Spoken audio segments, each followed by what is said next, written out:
वो रहने वाली है, किसको कैसा रहना है वो खुद को प्रिकॉशन खुद को लेना है। मगर प्रिकॉशन लेने के लिए सरकार जिम्मेदार नहीं बनती है। मगर सरकार जब लॉकडाउन लगाती है तो सरकार को ये भी समझना चाहिए कि आदमी लोग कर्जा कैसे भरेंगे।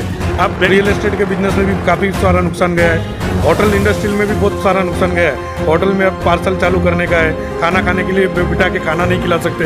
बड़ा होटल है उधर आप सिस्टमेटिक कर सकते हो, जो छोटे छोटे होटल है जहाँ पे 20-25 जन का ही कैपेसिटी है वो होटल को बंद करा के क्या मतलब है। बहुत सारी समस्या है, वो है अगले साल से निपट रहे, अभी तक वो कर्जे में से बाहर नहीं निकल पाया है।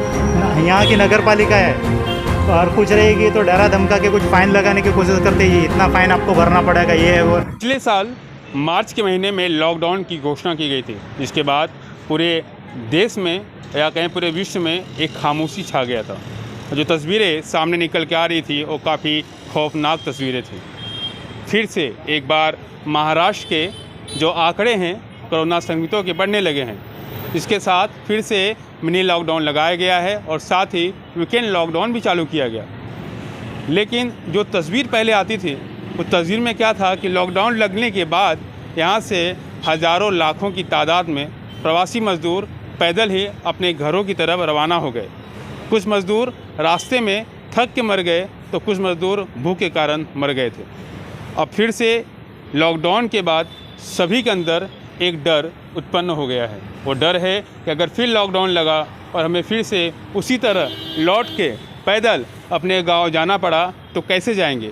इस डर से प्रवासी मज़दूर एक भारी संख्या में मुंबई से अपने गांव, बिहार, उत्तर प्रदेश और अन्य जगहों पे पलायन करना शुरू कर दिए हैं। साथ ही जो व्यापारी संघ है उनमें भी एक खामोशी है, उनमें भी एक डर है। और डर ये है कि अगर लॉकडाउन लगा तो अब क्या होगा। पिछली बार लगा हुआ लॉकडाउन जो था हमने बर्दाश्त किया, जो कर्जे लिए थे वो कर्जे भरे गए, लेकिन जो नए कर्जे लेके फिर से व्यापार शुरू किया गया है अगर वो बंद होगा उनके पास कोई दूसरा रास्ता नहीं है। हमारे साथ में कुछ यहाँ पे व्यापारी हैं, उससे हम बात करेंगे। आपका सर नाम बताइए। मैं नीलेश पटेल, सामाजिक कार्यकर्ता। मैं महाराष्ट्र सरकार से एक ही बात पूछना चाहता हूँ कि महाराष्ट्र सरकार हर बार जो लॉकडाउन का सिस्टम जो लगाते हैं, व्यापारी की क्या परिस्थिति है वो जानती नहीं है। लॉकडाउन लगाने के कारण अपने जो कर्मचारी का पगार और बहुत सारी समस्या है वो है अगले साल से निपट रहे, अभी तक वो कर्जे में से बाहर नहीं निकल पाया है। अभी किस प्रकार लॉकडाउन का सामना करना है, व्यापारी भी परेशान है और ये मुद्दा सब व्यापारियों को उठाना चाहिए। और देखो यहाँ की नगर पालिका है और कुछ रहेगी तो डरा धमका के कुछ फाइन लगाने की कोशिश करते ही इतना फाइन आपको भरना पड़ेगा, ये है वो। ऐसे भी दुकानदार में कोई गिराकी नहीं है, मात्र एक गिराक 2 गिराक रहता है। लेकिन आज जितनी भी बैंक है उसका 10-10, 15, 20-20 आदमी रहते हैं बैंक के अंदर। उधर कोरोना नहीं लगता है क्या। और व्यापारी की दुकान में मात्र एक ही कस्टमर है, 2 ही कस्टमर। तो व्यापारी लोग के लिए हर बार क्यों, किधर भी कुछ रहेगा, व्यापारी का दुकान बंद। ये टाइमिंग मैं से आपसे एक सवाल करूँगा कि जब लॉकडाउन लगा था पिछले साल 2020 में, अब जो लॉकडाउन लगा है इस पूरे दरमियान आपके साथ में जो आप बीती हुई है, आपने क्या परेशानियों को झेला है और किस तरह से आप उस माहौल से निकल के फिर से अपने व्यापार धंधे या जॉब को फिर से शुरुआत किए हैं। और फिर से लॉकडाउन लगने वाला है, अभी यह संकेत उद्धव साहब ने दे दिया है। मिनी लॉकडाउन लग गया, वीकेंड लॉकडाउन भी लग गया। तो अब क्या कहेंगे और ये जर्नी जो आपकी थी कैसी थी।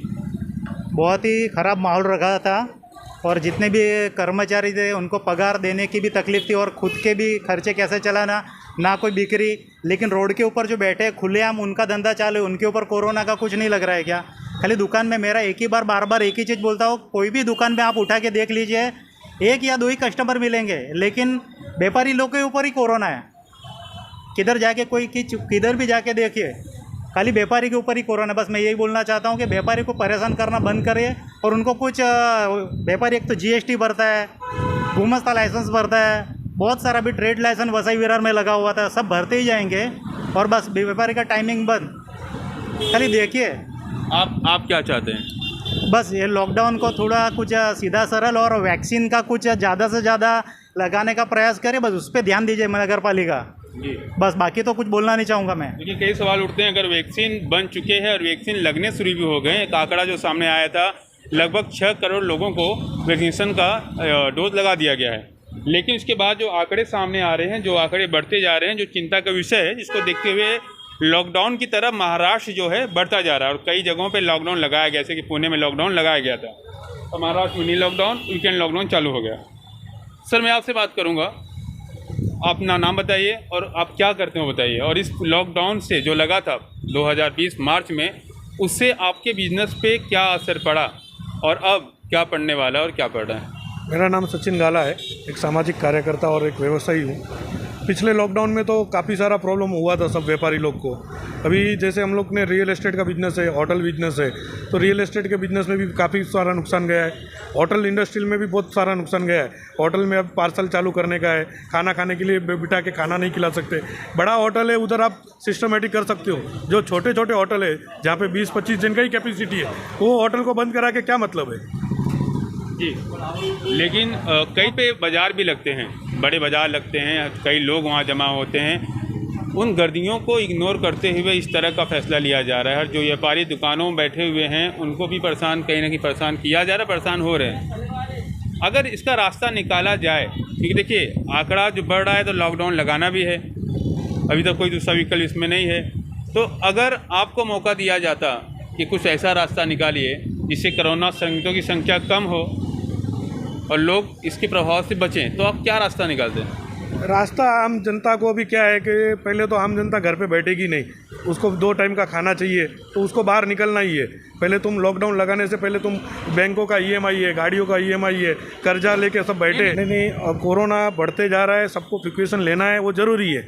ठीक है, प्रिकॉशन के लिए अभी हर जगह पे कोरोना का केयर तो बढ़ते ही जा रहा है और वो ज़िंदगी भर रहने वाला है। वो एक बीमारी आ गई है, वो रहने वाला है। जैसे मलेरिया है, डेंगू है, आके गए बड़ी बड़ी बीमारी है, वो रहने वाली है। किसको कैसा रहना है वो खुद को प्रिकॉशन खुद को लेना है। मगर प्रिकॉशन लेने के लिए सरकार जिम्मेदार नहीं बनती है। मगर सरकार जब लॉकडाउन लगाती है तो सरकार को ये भी समझना चाहिए कि आदमी लोग कर्जा कैसे भरेंगे, आप बैंक का ईएमआई कैसे भरेंगे। आपने लॉकडाउन लगा दिया मगर आपने कुछ बताया कि इलेक्ट्रिसिटी बिल है, अगले मार्च महीने में तुम देखोगे तो सारी पब्लिक को बैंक वाले ने और लाइट बिल वाले ने इतना परेशान किया कि सब कर्जा भर भर के इन लोग ने अब लाइट बिल भरे हैं सब लोग ने। आप क्या चाहते हैं, सरकार से क्या चाहते हैं? सरकार से यही चाहते हैं कि निवेदन है कि थोड़ा राहत पहले आम जनता के लिए निकालो, फिर आप लॉकडाउन लगाओ, आदमी घर पे बैठेंगे। जब आदमी के लिए कुछ बचाएगा नहीं तो आदमी बाहर निकलेगा ही और वो कोरोना फैलने वाला ही है। आप लॉकडाउन लगाने, दुकानें बंद कराने से और रोड पे घूमने वाले को भाजी मार्केट चालू रहेगी तो भाजी मार्केट में इतनी भीड़ लगती है कि जिधर दुकान में वो नहीं लगती है। दुकानों में दो कस्टमर आए, 4 कस्टमर आए, वो हो जाता है। हर जगह पे दुकानों बंद करो, दुकान का रेंट कौन भरेगा, आदमी लोग को सैलरी कौन देगा। अभी पिछले लॉकडाउन का अभी कर्जा अभी पूरा नहीं हुआ है, ये वापस लॉकडाउन चालू कर दिया। जी देखिए, एक बड़ी बात है कि जो पिछला व्यापार का नुकसान हुआ था अभी तक उसकी भरपाई नहीं हुई और फिर से लॉकडाउन लगाने की तैयारी है, लगाते हैं। सर मैं आपका नाम बताइए। राघवेंद्र पुजारी। क्या करते हैं आप? मैं इधर मैनेजर हूँ, होटल का मैनेजर हैं आप। तो ये बताइए कि लॉकडाउन अब मिनी लॉकडाउन लग गया है, वीकेंड लॉकडाउन लग गया है, इसके बाद आपके दुकान में क्या प्रभाव पड़ा है? अभी देखो सर, अभी धंधे के टाइम में अभी लॉकडाउन किया, अभी शाम को धंधा होते 2-4 कस्टमर तो शाम को ही आते। अभी लॉकडाउन कर दिया, अभी आदमी लोग किधर जाएगा, हम काम करने वाला किधर जाएगा? जब ये टाइम पे पगार नहीं होएगा तो धंधा होएगा तो पगार होएगा, पगार नहीं तो आदमी लोग कैसे खाएगा, कैसे बैठेगा? वो उसका कुछ बंदोबस्त करो। होटल के लिए जो एसोसिएशन कर रहे हैं, हम लोग के लिए जो कर रहे हैं, काम करने वाले कुछ सुविधा करो, अच्छा सुविधा करके आप जो लॉकडाउन करते करो, अपने को कुछ माना नहीं है, मगर स्टाफ को कुछ अच्छा सुविधा करके को। अभी धंधा नहीं होगा तो ओनर क्या करेगा? पगार नहीं दे सकते, पगार कहाँ से देगा? पगार जब आदमी लोग को इधर धंधा होगा तो पगार देगा, नहीं होगा तो पगार कहाँ से देगा? तो उसके लिए कुछ सुविधा करो, कुछ होटल के लिए कुछ एसोसिएशन करो, कुछ करेगा तो अच्छा रहेगा। कोई होटल के ऊपर ध्यान ही नहीं दे रहे, कोई काम करने वालों के ऊपर ध्यान नहीं दे रहे। पार्सल तो अलाउड किया गया है ना? पार्सल अलाउड किया तो कितना धंधा कर सकते हो सर? नहीं होएगा। पार्सल में जो खाने वाला इधर आके बैठेगा, खाएगा, उसका गरम खाएगा, जब भी सुविधा मिलेगा। जब भी पार्सल होएगा ठंडा होएगा, कोई खाएगा नहीं, उतना पार्सल नहीं जाएगा उतना। अभी पार्सल के लिए भी इतना सुविधा नहीं होता सर। उसके लिए आदमी लोग क्या, आधा आदमी काम करेगा, आधा आदमी सब गाँव जाओ बोलेगा तो कहाँ से जाएगा, किधर जाएगा? पगार नहीं, कहाँ, वो सबका तकलीफ होता है, उसके द्वारा सॉल्व कर दो। अच्छा, आप क्या चाहते हैं कि लॉकडाउन लगना चाहिए या नहीं? लॉकडाउन लगाने के बात नहीं, मगर उसका जो होटल वालों को क्यों होटल के ऊपर ही लॉकडाउन करते, जो मार्केटिंग वालों को बहुत तकलीफ दिया, उसका कुछ सुविधा करो, वो हिसाब से करेगा तो सब सही चलेगा, वो बोल रहा हूँ मैं। जी धन्यवाद। देखिए, लगातार जो आंकड़े सामने आ रहे हैं महाराष्ट्र के, और उन आंकड़ों के आने के बाद ये लॉकडाउन जैसी स्थिति उत्पन्न हो गई है। उद्धव साहब ने लगातार जनता को संकेत दिया है कि अगर हालात नहीं सुधरा तो लॉकडाउन लगाया जाएगा। लेकिन जो परप्रांतीय हैं, प्रवासी मजदूर हैं, जो मुंबई में आके अपनी रोजी रोटी की तलाश में काम करते हैं, उनको एक डर सताना शुरू हो गया है कि अगर लॉकडाउन लगा तो फिर गांव को जाना होगा और ट्रेन बंद हो गया फिर पैदल जाना होगा। ये डर से लोग जा रहे हैं। और जो व्यापारी संघ के लोग हैं, चाहे छोटा व्यापारी हो या बड़ा व्यापारी हो, हर किसी को एक डर सता रहा है कि हम जो कर्जे लिए हैं वो कर्ज़ों से अभी निपटारा नहीं मिला और जो कर्जे लेके हमने काम शुरू किया वो भी शायद डूब जाएगा। फ़िलहाल माहौल जो है काफ़ी आक्रोशित है कि लोगों में एक डर भी है, आक्रोश भी है, क्योंकि उनके पास उनके सवालों का जवाब जो है अभी तक सरकार के पास नहीं है। वो चाहते हैं कि पहले समय नहीं था, लेकिन अब जो समय आपके पास था 1 साल का, उन 1 सालों में आप कोई इसका हल निकाले होते। बार बार लॉकडाउन करना ही कोई हल नहीं है।